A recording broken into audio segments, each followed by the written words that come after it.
It's day 7 and it's your rest day. Woo! What's going on, people? Congratulations on making it to day 7. As you know, today is your day to gain as most value from me as possible. So I thought, what better way to do that than to really review the sort of shoes that I wear for different training.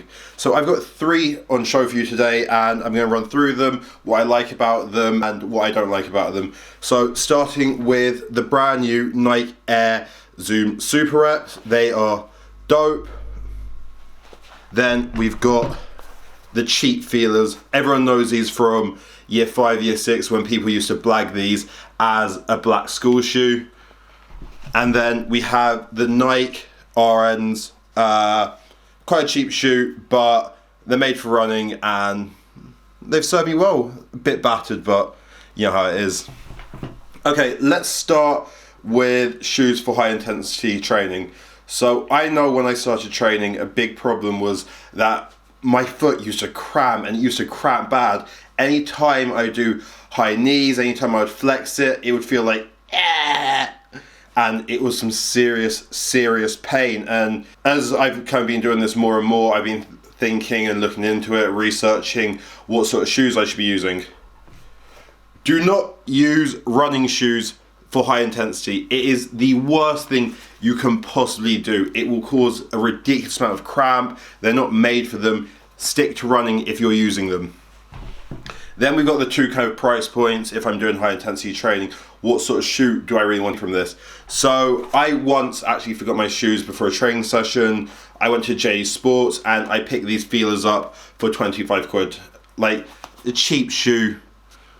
It is what it is, but I realized they were much better at working for high intensity than the running shoe. The reason why is these have a really hard sole, but they also have some sort of support for your ankle, and they've got the wider bottom.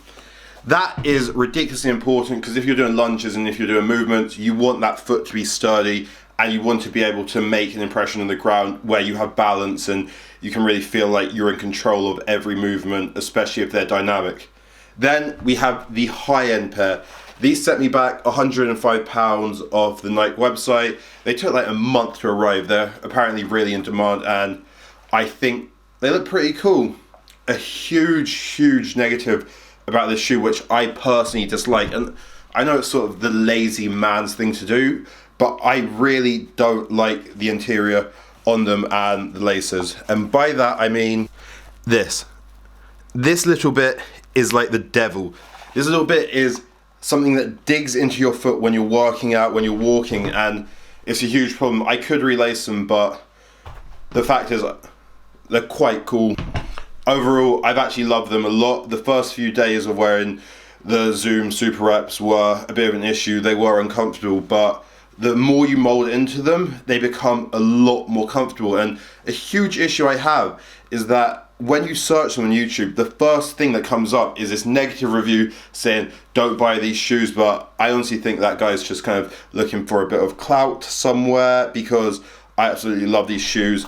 The bend in the bottom of them makes them really durable and really kind of sturdy when you're doing different dynamic movements. So if you're doing a burpee, the shoe actually bends with you, and it's just a nice feeling to have. Anyway, I hope that's brought you some value. I really want to know what your problems are. If you're working out, tell me what I can help you on. Feel free to drop me a DM and I'll get back to you whenever I can. Good luck. I'll see you on day 8. Let's do this together. Peace.